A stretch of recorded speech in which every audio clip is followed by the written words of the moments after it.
wararkeena dibadda waxaa u waaweyn nin soo socdoo la waayo nin sii socdoo soomay waxar wacdaro dhigto waa beri lagu arkay ku tuur DJ muusiga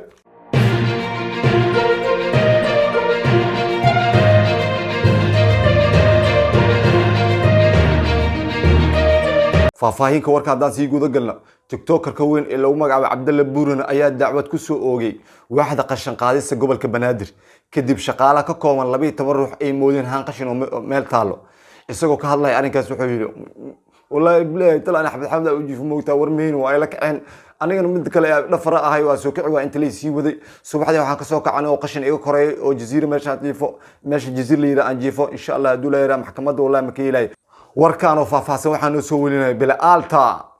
halkani waa halkii uu ku hoyday xalay cabdalle buurane waana goobta ugu weyn ee qashinka lagu gubo xamar ee jasiira kani waa badbaadiyihii cabdalle buurane waxaana noo sharxi doonaa qaabkii uu ku badbaadiyey cabdalle buurane saaxiib horta meeshan xal waxaan ku arkaa qashin meelaanka guwaay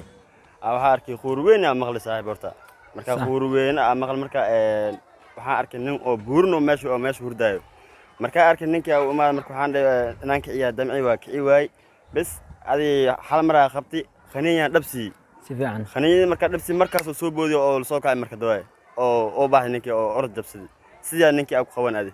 waxaa mahad ilaahay inuu ku badbaado ninka qashinka gubo bile alta warta entertainment goobta qashinka lagu gubo ee jasiira tiktokerka weyn ee reer warsheekh master keep going iyo gabar lagu magacaabo kaltuun abay ayaa meherkoodii baaqday waa baaqday kadib kaltuum oo la weydiiyey meherkii ku heshiina ayada ay keep going kaltuum oo iska dhigayso gabar u qalata 50 gram oo dahab ayaa waxay tiri waa iska 50 gram arooskan cabal keep going wuxuu dhahay ariya kaamil wallahi kaamil gabariyay kaltuum wallahi ma fahanti ani haduu ka badan yahay 20 xabo dacas oo haduu ka badan yahay iyo 2 kiilo cusba nabadeeyo yiri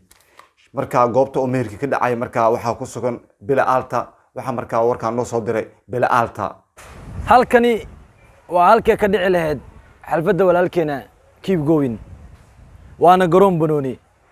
balse waxa wax ka weydiin doonaa sababaha baaqashada keenay walaalkiis ka yar keep going waxa ay la taagan walaalka ka yar keep going waxa wax ka weydiin doonaa sababta baaqashada walaalka arooskiisa soo dhawaad walaal magacaaga magacayga waa good going idinku heli kartaan hoolal waaweyn iyo hoteelo waaweyn maxaa keen inaad garoonkan ku dhigataan arooska walaalka iyo arintaas ma naqaano walaalkay keep going waxa uu soo caafimaad qabo oo nin fiican oo shaqeysto hadda waaba la iiga dambeeyay walaalkay waaba nin falanba ma aqaan arintan wuxuu sameeyay haddana asaga raaiskiisa ku jirnaa maxaa sababa baaqashada walaalka meerkiisa keep going hal arna ku sameeynayna arintaas oo ah gabadha oo guursanaba ayaa waxay taagan tahay waxa u baahan lacag ku tagram mudaba halka walaalkay asin oo taagan 20 joogo dacas miskiin aan siino maadaama ninka familka yahay oo natoon la leeyahay maxaa lacagta looga bixi waayay lacagta walaalkay asin ma badhibirin lacagta aniga soo shaqeeyay oo South Africa uga imaaday walaalkay waaba nin falanba wuxuu taagan yahay lacagta inta soo hartay waa ku taariibaa okay maxaa kaga qorshaysan waxaa noo qorshaysan oo kaliya inaan xidhno oo aan ka tashageyno okay waa mahadsantahay naga cilmi badan keep going laakiin anaka maxaa naga gale bila alta warta entertainment xalfadda meesha ku baaqatay haddaan uu wacno dhanka sportska ciyaaryahan lagu magacaabo xasan cabdinuur geese xasaasi ayaa lagu soo waramayaa in dhaweyd kooxda gaadiidka in la wareegtay sidaan la wada socon heshiiska wuxuu ku kacay 150 milyan isbartiiba istaadi muqdisho lagu soo bandhigay wacdaro badan baa dhacay islaantii soo garab u ah maasha Allah ka soo qayb gashan bal yaa leenahay laakiin dhibaatada waxay dhacday markii 150 milyan laga xaday asxaab ku dhaw xasaasi ayaa waxay ugu shakiysan yihiin 150 milyan inuu ka xaday tiktokerka weyn Lucy waxa warkaan noogu soo diray magaalada muqdisho bila alta waxaan wareysan doonaa mid kamida saaxiibada Lucy oo barnaamijka dhacdada goobjoog ka ahaay ku soo dhawaad walaal magacaaga isdacaan magacayga waa diiday magacaaga waa diiday miya mas ina sheegtida diidantaa magacayga inaaba diiday okay waa ka gabdhib mala waa ka gudbayna hada magacaaga diidantaa hay dhacdada nooga waran dhacdada aniga saaxiibkay Lucy saaxiiba ay ma fahanti si fiican niyo maxalla isaan nololeen bigashan isla fadhiyay niyo juwan oo wata fahanti juwan oo wata okay niyo lacagta inuu qaatay in kala war ma waa fahanti okay jawanka jawaan oo 150 milyan gali karo weyn miya mas jawaan waxa way loorarka oo bariiskii baasta waxaas waa miya may ni juwaanka hudhey waa ni hudhey oo lagu rido waa maahe mooga wallaahi markasna saaxiibkay waahay maxaa la isaag labadan birba waa waayay baniyo labadan beri waa weysay okay waa mahadsantahay walaal waxaan wareysan doonaa milkiilaha maqaayadan waana goobtii lacagta looga qaatay ciyaaryahan xazaazi ku soo dhawaa walaal ku dhawaa walaal magacayga waa qadar indi waxaa ahay milkiilaha maqaayadda ninka loosey la dhahayo sidii yaanyuurta camal oo iyaga joogi jiray maalin igama ag tegi jirin dhacdada see u dhacday kadib ninka loosey ahay waa weeyey iiman imaado macaamiil oo ii ahay deenna waa ku leeyahay oo koob shaaxa ku leeyahay okay koob shaaxa ku leeyahay ninka deegaanka maku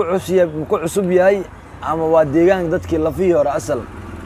loosey asiga dhan hal bilo joogaa markii ugu horeyso maqaayaddii maalan magaciisa loosey aan maqlay waa ka shakiyabo magacaas tuugtuug oo ila ekaadabo okay miisdheheeda loosey wuu qaadan karaa lacagta intaas la eg loosey waa ugu shakisanahay sababtoo ah waxaa arkay xilli oo dhacdada ay dhaceysay waxaa arkay jawaan weyn oo hudheeyay asoo wato oo la sii dhacdhacayo marka waa isdhihi karaa lacagtaas asigaa qaatay okay waxaa ku weydiin doonaa su-aashii ugu dambeysay ma laga yaabaa maqaayadaada inay dibdhac u keento arrintaas maxay dibdhac ugu keeni weysa maqaayadda waxaaba adagba inaad ka soo kabda adag maqaayadda dadka markay waddada maraya dhan waxay leeyihiin maqaayadda oo xasan nuur cabdigeesay oo lacagta looga xado waaye dadka macaamiisha dhan way iga kala yaraadeen inaad ka soo kabtaa adag okay maxaa bulshada baaq u jeedinaysaa bulshada waxaa baaq u jeedinayaa meeshaan meel amni waaye mar dambena lacag laguma xadi doono CCTV kaamirooyin aanu ku xirnaa hadda kadib insha allah bila alta TV-ga warta entertainment waa maqaayadda lacagta lagu xaday kaasi wuxuu ahaa bilaalta waad mahadsantahay guuxaayo oo isna ka mid ah tiktokerada ugu shacbiyada badan ayaa lasoo sheegayaa muddo 180 cishaa inuusan wax raashin ah uusan cunin walaalka guuxaayo ka weyn ee lagu magacaabo af xalwo ayaa shir degdega isugu yeeray dhalinyarada degan degmada Wadajir shirkaas oo ka dhacay Hotel Africa mid ka mid ah dhalinyaradii ka soo qayb gashay shirka ayaa u soo jeediyay guuxaayo in isbedel degdega oo la yimaado bilaal bulshaawo asagana ka mid ah dhalinyarada lagu casuumay shirka ayaa wuxuu yiri walaalkay guuxaayo waxaan kula talin lahaa inuu gacantiisa iyo afkiisa isfahansiiyo midaas ayaana badbaado adduun iyo badbaado aakhire lawaaxatu lil bashar wuxuu taagayaa badbaado adduun iyo badbaado aakhire daarib afkaada gacantaada isfahansiiyo wariye bilan ku soo tuur markaa adigana markaa haatan waxaa soo gaarnay guriga walaalkeen guuxaaye waxaa wax ka ogaan doonaa xaaladda rasmiga ee uu hadda ku sugan yahay walaalkeen guuxaaye ay ila socda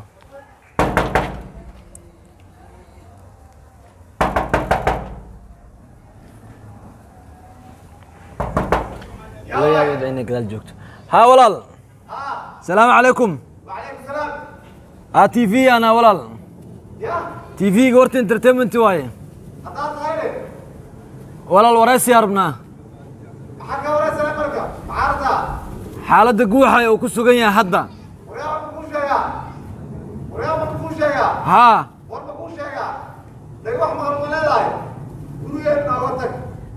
walaal TV-gan TV weyn waaye xaaladda ku xay marka bulshada dhan waa u baahan tahay marka banaanka noogu soo bixiya ورا ما تكون شيئا قولوا لك تقولوا يا أديك ay walaal waa وريا ما baasita تكون إليها ذات خالد gurigana loo diido hortiisa bilaalta warta entertainment